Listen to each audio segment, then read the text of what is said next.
This time it was California Governor Gavin Newsom, who may well be the Democrat candidate at the next election. He's claiming that President Trump is a, quote, invasive species. Here he is. Have a listen. He's an invasive species, Donald Trump. He's not. He is. He took over the Republican Party. Lindsey Graham, I mean, speaking of the knee pads, I'm sorry. This is tough stuff.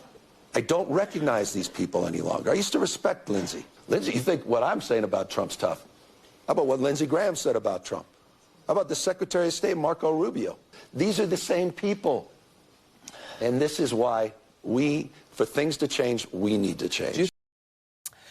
He then went on, Stephanie, to call the president a T-Rex in Davos.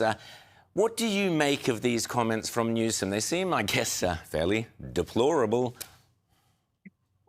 Deplorable is a great way to describe it. And Rowan, I'm not sure how much your audience knows about California Governor Gavin Newsom. I know him well, his policies well, because I lived in the state for several years while he was in politics there, and also when he was newly elected governor. This was a time when, he was asking people to mask up and closing down restaurants, yet he was eating at restaurants without masks on. So that's who we're dealing with here. And so, he thought he was going to go to Davos and take the spotlight. Instead, he ended up embarrassing himself. I mean, our Secretary Bassett, he completely wrecked him on the stage, calling him, economically illiterate, worse than former Vice President Kamala Harris, and that Alex Soros is his sugar daddy, and that's why he's there. I mean, it was pretty hilarious. And so we know why he's there, because he is one of the top contenders for the Democratic primary. Democratic primary voters are looking to him to potentially be the Democratic nominee for president.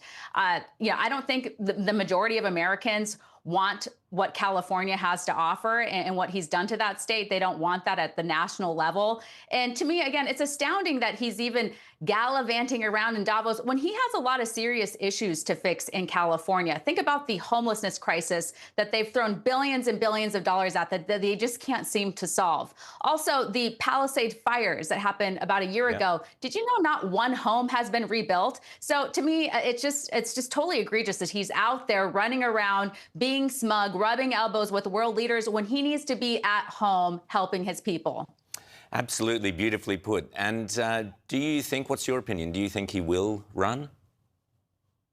Well, it seems like the appetite's there. And if the appetite's there, people like Gavin Newsom, they're not going to reject power. So, I think this would be a great grift for him, even if he, didn't get very far. So I think he will run. And the reason why it's very obvious he's putting the signs out there is that he has focused his attention on President Donald Trump every single day. If you look at his Twitter feed, it's all just completely bashing the president every single day instead of focusing on himself and his state that he's leading. Now, Stephanie, I want to talk about Minnesota, where reportedly ex-CNN host Don Lemon was caught in an anti-ICE, ICE is obviously the Immigration Customs Enforcement mob, an anti-ICE protest, wait for it, in a church. Yeah, there was a protest in a church. Don Lemon was there. You can see that on the screens right now. Well, a judge has reportedly declined to sign off on charges against Lemon, linking him with the protest. But Stephanie, just on a broader note, what does it say about the current state of things if we have these so-called activists protesting in the sacred area of a church?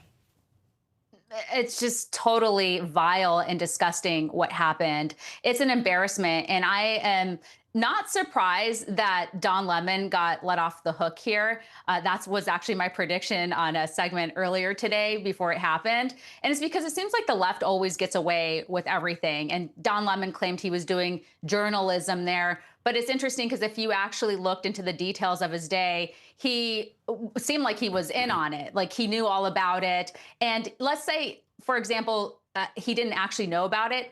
There was a point in time where he got to the church and he still had the opportunity to not go in. He should have paused for a moment and said, hey, you know what? Interrupting a church service, that actually might be illegal. So maybe we all shouldn't go in there. But instead, he let these people go in there. He went in there and then he proceeded to, slam the pastor with just absurd questions when the pastor was kindly asking him to leave and to stop making people feel uncomfortable. And I can't get the picture of the children sitting in the chairs, terrified, frightened by what was happening.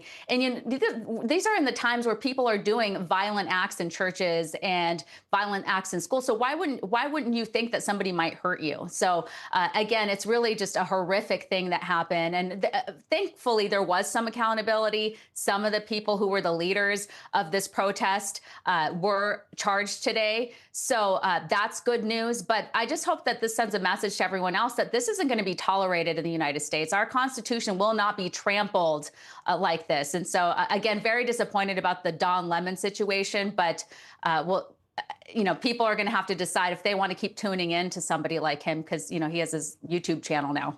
Yeah. Well, I'm never surprised by the depravity and the depths that the left sink to. Stephanie Hamill, always great to chat to you. Thanks so much, and we'll chat again soon.